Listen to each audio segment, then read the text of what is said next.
আজ আমরা বেরিয়ে পড়েছি সিঙ্গুর থেকে বাইকে করে দুদিনের শান্তিনিকেতন সফরে। ভোরের ঠান্ডা হাওয়া, ফাঁকা রাস্তা আর বাইক রাইডের আলাদা একটা আনন্দ নিয়েই শুরু হলো আমাদের যাত্রা। কয়েক ঘন্টার সুন্দর রাইডের পর আমরা পৌঁছে গেলাম শান্তিনিকেতনে। আর শান্তিনিকেতনে আজকের জন্য আমাদের থাকার জায়গা ঘরানা রিসর্ট। খুব সুন্দর একটি রিসর্ট। তো এই হচ্ছে আমাদের রুম নাম্বার 104। এখানে আছে রুম ট্যুর দিয়ে দিই একটু। এখানে আলমারি, একটা টিভি, এদিকে বাথরুম, খুব স্পেসিয়াস বেডরুম। এই রিসুর মা বসে আছে, এসিও আছে।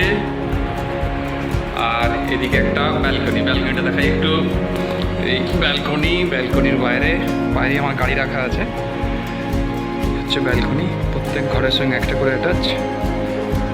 আর দূরে সুইমিং পুল, ওদিকে প্লে গ্রাউন্ড আছে।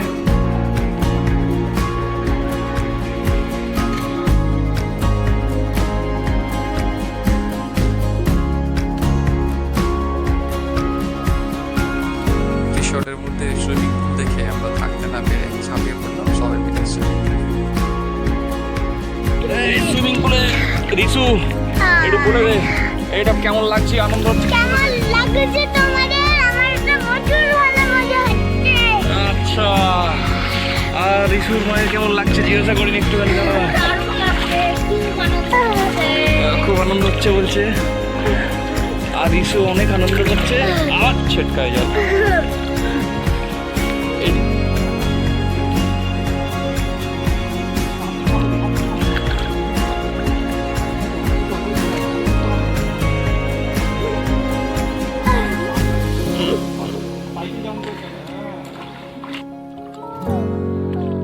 জল কিন্তু ঠান্ডা, এখানটা গরম প্রচুর।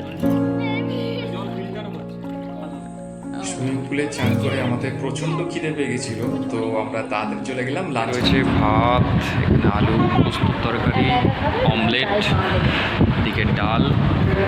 আর রিসু বলো, তোমার ভাত মাখা হয়ে গেছে, আমি খাবো। আমার ভাত মাখা হয়ে গেছে, এবার আমি একা হাতে খাবো। লাঞ্চ কমপ্লিট করার পর আমরা চলে গেলাম সোনাঝুরি হাটে।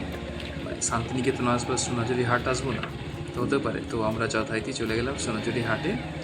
তো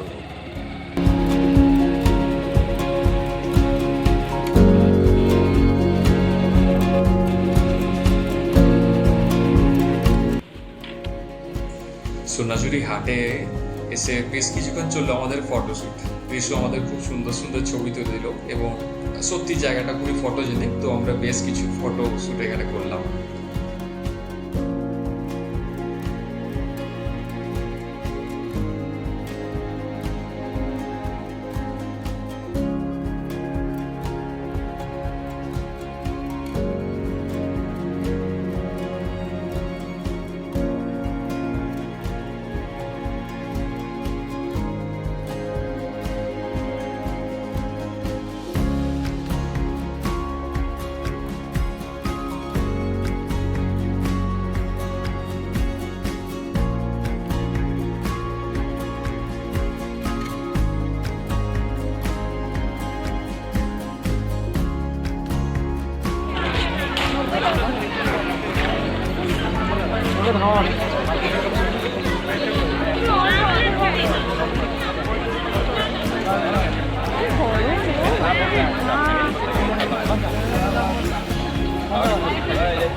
পরদিন সকালে আমরা যাই সুরুল জমিদার বাড়ি। তো আপনারা এখন যে ঐতিহাসিক স্থাপনটি দেখছেন সেটি হলো সুরুল জমিদার বাড়ি, যা শান্তিনিকেতনের খুবই কাছে অবস্থিত। প্রায় 200 বছরেরও বেশি সুরুল জমিদার বাড়ি। একসময় এই অঞ্চলের সামাজিক, সাংস্কৃতিক এবং অর্থনৈতিক কর্মকাণ্ডের অন্যতম কেন্দ্র ছিল। এই জমিদার বাড়ির প্রতিষ্ঠাতা ছিলেন সত্যেন্দ্র প্রসন্ন সিংহ। সুরুল জমিদার পরিবারই ব্রিটিশ আমল থেকে অত্যন্ত প্রভাবশালী ছিল। তো পরবর্তীকালে রবীন্দ্রনাথ ঠাকুর যখন শান্তিনিকেতন ও শান্তিনিকেতনের উন্নয়নের কাজ শুরু করে, তখন সুরুলের জমিদার পরিবার তাকে তার এই উদ্যোগকে সমর্থন করে এবং এই অঞ্চলের ইতিহাসে সেই সহযোগিতার কথা আজও স্মরণ। এরপর আমরা চলে যাই কোপাই নদীর তীরে। আপনারা এখন যে নদী দেখছেন সেটি হলো কোপাই নদী। আকারে খুব বড় না হলেও বাংলা সাহিত্য, সংস্কৃতি আর শান্তিনিকেতনের ইতিহাসে এই নদীর গুরুত্ব অসীম। এই হলো সেই রবীন্দ্রনাথ ঠাকুরের লেখা ছোট নদী।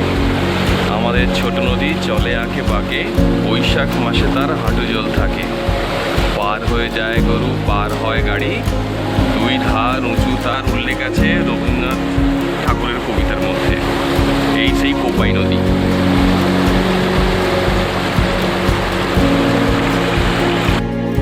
কোপাই নদীর তীরে কিছুক্ষণ টাইম কাটাবার পর আমরা চলে গেলাম ডিয়ার পার্ক দেখতে, হরিণ দেখার জন্য। ডিয়ার পার্ক ঘুরে আমরা ওই দিনই বাড়ি ফিরে পড়লাম। ডিয়াররা ঘোরাঘুরি করছে, আর এখানে আমাদের শিশু ডিয়ার।